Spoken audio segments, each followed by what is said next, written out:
Mga papaps, this is day 5 ng iniwan ng paru-paro. Tingnan ulit natin sila. So as you can see, no, merong isang stem na naubos na yung dahon. Ito na yung isa.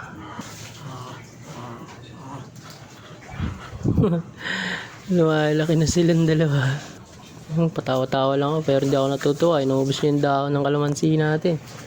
Ito yung isa. Alright. And ito, yung kahapon na medyo buo pa.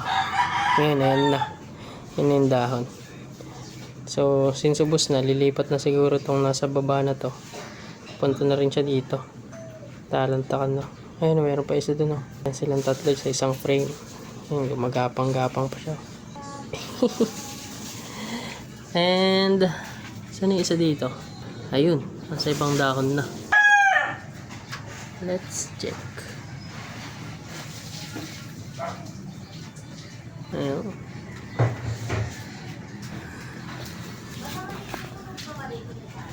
Yung doon sa taas, mukhang nawala na. Head count ulit tayo. 1, 2, 3, 4, 5, 6, and 7. Follow for day 6.